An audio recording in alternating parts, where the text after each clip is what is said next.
রামগঞ্জে জাতীয়তাবাদী প্রবাসী ফোরামের উদ্যোগে ফ্রি মেডিকেল ক্যাম্পের আয়োজন করা হয়। বিএনপির ভারপ্রাপ্ত চেয়ারম্যান দেশনায়ক তারেক রহমানের নির্দেশে রামগঞ্জে বাংলাদেশ জাতীয়তাবাদী প্রবাসী ফোরামের উদ্যোগে বন্যার্তদের মাঝে ফ্রি মেডিকেল ক্যাম্পের আয়োজন করা হয়। আজ বুধবার দিনব্যাপী উপজেলা ৭ নং দরবেশপুর ইউনিয়নের দরবেশপুর উচ্চ বিদ্যালয়ের মাঠ প্রাঙ্গণে এই অনুষ্ঠান অনুষ্ঠিত হয়। জাতীয়তাবাদী প্রবাসী ফোরামের প্রধান সমন্বয়ক রামগঞ্জ উপজেলা ছাত্রদলের সাবেক সাংগঠনিক সম্পাদক জামিল চৌধুরীর নেতৃত্বে এই সময় চিকিৎসকের দায়িত্ব পালন করেন ডাক্তার মোহাম্মদ শরীফ কিবরিয়া ভূঁইয়া। আসসালামু আলাইকুম, আমি ডক্টর মোহাম্মদ শরীফ কিবরিয়া ভূঁইয়া।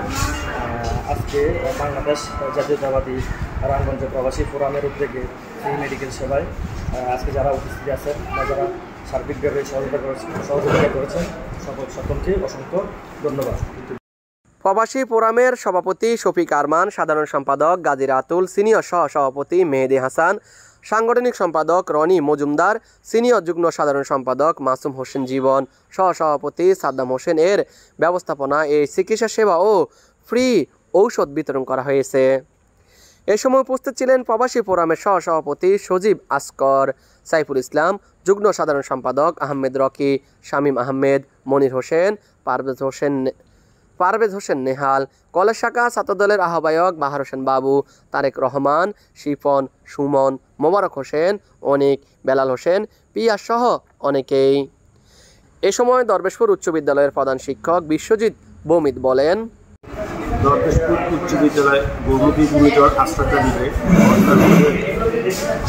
বর্ণাঢ্যদের সার্বিক ব্যবস্থাপনায় ছিল। 22 তারিখ থেকে কন্টিনিউ দরবেশপুর উচ্চ বিদ্যালয়ের পক্ষ থেকে আমি প্রধান শিক্ষক বিশ্বজিৎ ভূমিক নিয়মিতভাবে বর্ণাঢ্যদের মাঝে কাজ করেছি এবং বিভিন্ন সংস্থা কন্টিনিউয়াসলি সাহায্য সহযোগিতা করেছে। দরবেশপুর উচ্চ বিদ্যালয় সেক্ষেত্রে ম্যানেজমেন্টের দায়িত্ব ছিল। সেখানে পানির সুষম ব্যবস্থা ছিল, পানির পর্যাপ্ততা ছিল।